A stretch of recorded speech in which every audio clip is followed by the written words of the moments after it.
ఏం చేస్తున్నారని చెప్పేసి అమరావతి విషయంలో అభివృద్ధి జరుగుతా ఉందంటే ఎప్పుడూ కూడా అడ్డుకట్ట వేస్తూ అణువునా కూడా దీన్ని ఎట్లాగైనా ఈ కట్టడాలను ఆపాలి అన్న ఉద్దేశం మీద జగన్మోహన్ రెడ్డి గారు ఆయన వెనకాల నాయకులు అయితే విశ్వ ప్రయత్నాలు చేస్తున్నారు అనే దాంట్లో సందేహం లేదు సార్. ఎందుకంటే సార్ నిలకడలేని నాయకుడు అని 5 సంవత్సరాల తర్వాత ఆంధ్ర రాష్ట్ర ప్రజలకు అర్థమైపోయింది అనేది వాళ్ళకి ఇచ్చిన 11 సీట్ల ప్రకారంగానే అర్థమైపోయింది. సో ఇక్కడ ప్రజాధనాన్ని పూర్తిగా దుర్వినియోగం చేస్తున్నారనే మాట మర్చిపోతున్నారు సార్. పూర్తిగా ప్రజల సొమ్మునే వాళ్ళ రోజున మళ్ళీ మనం మావిగన్ అనే దాన్ని మళ్ళీ తీసుకొస్తే గనక మళ్ళీ మొదలు పెట్టాలి ప్రజాధనంతోనే అని చెప్పేసి ఆలోచించుకోవాలి సార్. ఇదంతా కాదు సార్, జగన్మోహన్ రెడ్డి గారిని పెట్టేసుకోమనండి సార్. పులివెందులని కడపని కలిపేసి వాళ్ళ రోజున ఒక రాజధాని పెట్టేసుకోమనండి ఆయన సొంత నిధులతో. ఆయన దగ్గర 1 లక్షల కోట్లు మరి ఆస్తులు ఉన్నాయి కదా, భారత నుంచి తీసుకొస్తారో లేదంటే సాక్షి నుంచి తీసుకొస్తారో మరి తీసుకొచ్చి పెట్టేసుకోమనండి సార్. ఇక్కడ ఇవాళ పూర్తిగా ఇక్కడ టెక్నికల్ గా మొత్తం అన్ని చెక్ చేసిన తర్వాతే ఫస్ట్ నూజివీడు అనుకున్నాము, కాలేదు. సారవంతమైన భూమి కావాలి, కట్టడాలకు అనువైన భూమి కావాలి, దాన్ని అమరావతి అనేది ఇక్కడ నిర్మాణం అనేది అక్కడ ఏర్పాటు చేసుకోవాలి. దేవతల గురించి కానీ చరిత్ర గురించి కానీ ప్రతి ఒక్కటి కూడా వాళ్ళ రోజున ప్రపంచ వ్యాప్తంగా కూడా గుర్తింపు పొందింది అమరావతి. కాబట్టి అమరావతిలో కట్టడాలు చేయాలి అని చెప్పేసి నిర్ణయం తీసుకున్నారు. ఆ రోజు చెంబు నీళ్లు తీసుకురాలా, ఇప్పుడు మట్టి తీసుకురాలా. దేశానికి రేపొద్దున రానున్న తరాలకి మన రాజధాని ఏంటనేది చెప్పుకోవాలని, గర్వంగా చెప్పుకోవాలనే ఉద్దేశం మీద అమరావతి మీద కట్టడాలు చేస్తున్నారు. ఆ విషయం మర్చిపోతారేంటి సార్? సార్ ఇప్పుడు ఒక మాట చెప్తున్నాను సార్, చిన్న సింపుల్ లాజిక్ ఒకటి చెప్తున్నా సార్.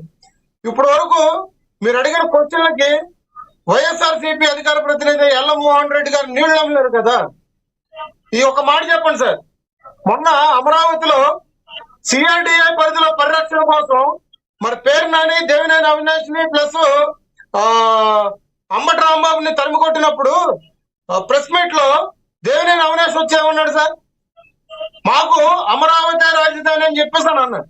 మరి వాళ్ళ నిన్న జగన్మోహన్ రెడ్డి గారు ప్రెస్ మీట్ పెట్టి ఏమన్నారు సార్, నేను మావిగానికి కట్టుబడి ఉన్నాను.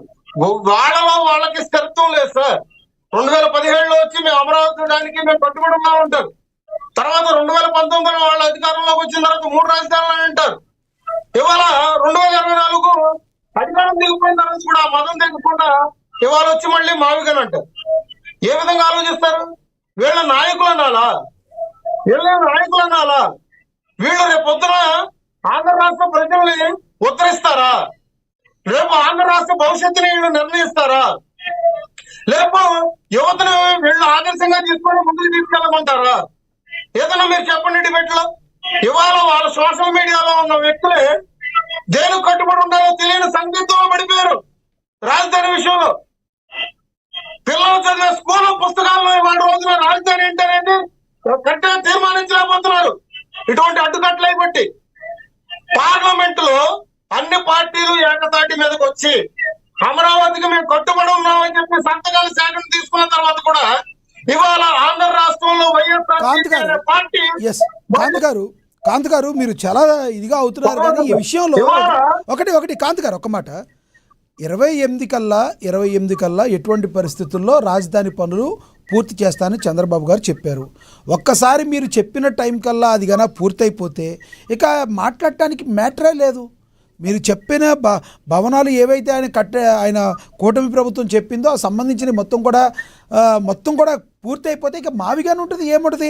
జస్ట్ ఇందాక విశ్లేషకులు గారు చెప్పినట్టు ఇది భవనాలు పెట్టినా కూడా దీన్ని యాక్సెప్ట్ చేయట్లేదు అని ఎన్నికలకు వెళ్తే ప్రజలు ఓటేస్తారనేది అభిప్రాయం. అసలు 28 కల్లా చెప్పిన టైంకి పూర్తి చేస్తే చాలు కదా, కాదంటారా? ఇంత టెన్షన్ పడాల్సిన అవసరం లేదు.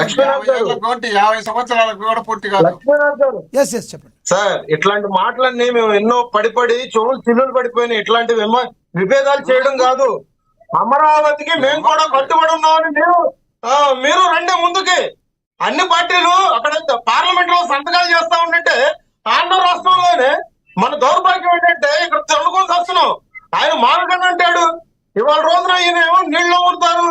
ఇవాళ పార్టీ కార్యకర్తలు మేము జగనన్న చెప్పిన దానికి మనం చేయకూడదామని చెప్పేసి ఏ రాజధానికో కట్టుబడి లేకుండా మాట్లాడతారు. వాళ్ళ స్థిరత్వం లేకుండా మరి ఏ ముఖం పెట్టుకొని వాళ్ళు డిబేట్ గురించి మాట్లాడుతున్నారు? అన్ని పార్టీలు రండి, మేము ఒక పార్టీ అని చెప్పేసి అమరావతి కట్టడం ఒక కూటమి బాధ్యత అని చెప్పట్లా. ప్రతి సామాన్యుల బాధ్యత. ఇవాళ కట్టడం అటువంటి అక్కడ క్షేత్ర స్థాయిలో జరుగుతూ ఉంటుంటే మీకు చూపిస్తామని చెప్పేసి డిబేట్ లో మేము సవాలు విసురుతున్నాం, కానీ మీరు దాన్ని స్వీకరించలేని పరిస్థితిలో ఉన్నారు.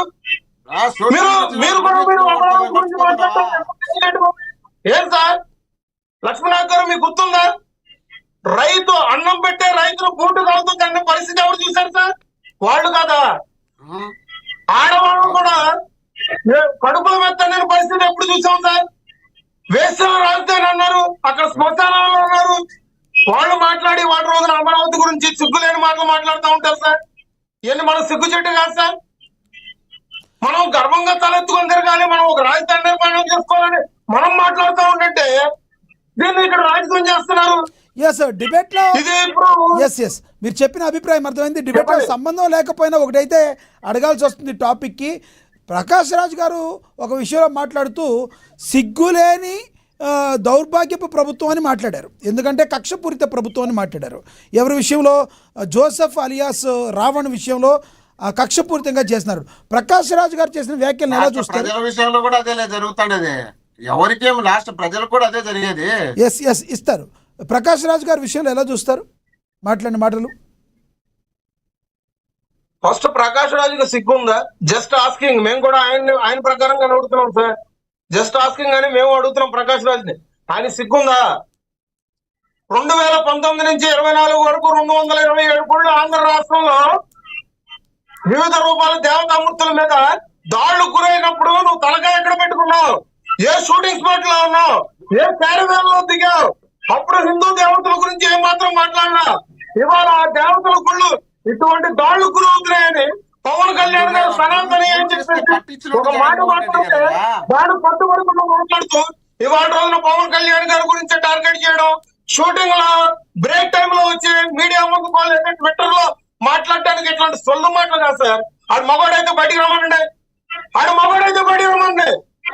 మంచిగా మాట్లాడారు సార్.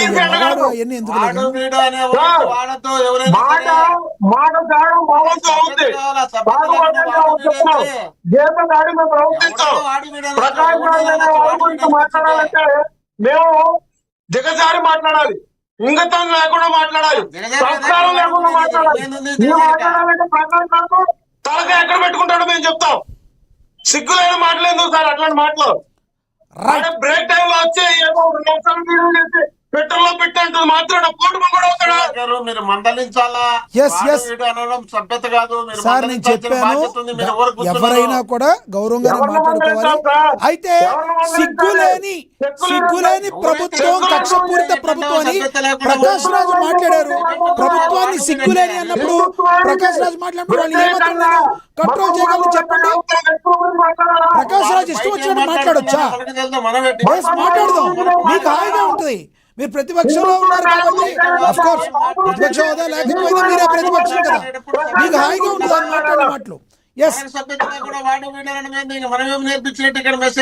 ఎవరు కూడా వాడు వీడు మాట్లాడకూడదు, గౌరవంగా మాట్లాడాలి. ఎవరు మాట్లాడినా అదే చెప్పా నేను కూడా. వాళ్ళు ఏం మాట్లాడారే సబ్జెక్ట్ కాదయ్యా. ఇక్కడ మాట్లాడేటప్పుడు అనేది మనం దృష్టిలో పెట్టుకొని మాట్లాడకుండా తీసుకెళ్ళి కదా.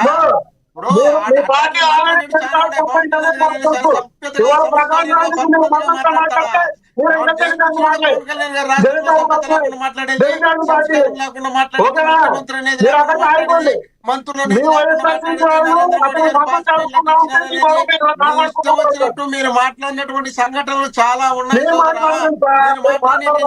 ఎవరో మాట్లాడారు.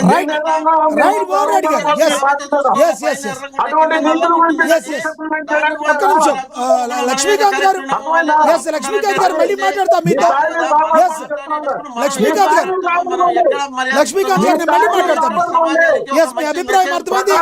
లక్ష్మీకాంత్ గారు దయచేసి ఆగండి. మీ అభిప్రాయం మాకు అర్థమైంది. మోహన్ రెడ్డి గారు కంక్లూడ్ చేస్తారు.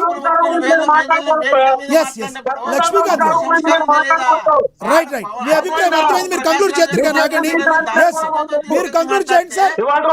మోహన్ రెడ్డి గారు, లక్ష్మీకాంత్ గారు దయచేసి ఆగండి. మీరు జగన్ తప్ప ఏంటనేది, మీరు రాజకీయం ఏంటనేది మాకు అర్థమవుతుంది. ఎస్ ఎస్ లక్ష్మీకాంత్ గారు దయచేసి ఆగండి, మీరు కంక్లూడ్ చేద్దరు కానీ ఈ రాజకీయాలు మోహన్ రెడ్డి గారు ఏం కంక్లూడ్ నీతులు చేస్తారు. మాట్లాడతారు, మోహన్ రెడ్డి గారు ఏం నిజాయితీగా ఎస్ మాట్లాడతారు, ఎస్ ఏం మోహన్ రెడ్డి గారు మాట్లాడతారు, మోహన్ రెడ్డి గారు దయచేసి మీరు టాపిక్ లక్ష్మీకాంత్ గారు మ్యూట్ లో పెట్టండి. లక్ష్మీకాంత్ గారు మ్యూట్ లో పెట్టండి.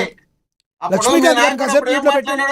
ఎస్ మోహన్ రెడ్డి గారు మీరు కంక్లూడ్ చేయండి. మర్చిపోయి మీ ఇష్టం వచ్చిన మీరు మాట్లాడినట్టు మర్చిపోతామని అనుకుంటే ఎట్లా అవుతుంది? రైట్ మోహన్ రెడ్డి గారు మావిగన్ను విజయవాడ అలాగే ప్రకాష్ రాజు గారు వ్యాఖ్యలు కంక్లూడ్ చేయండి ప్లీజ్.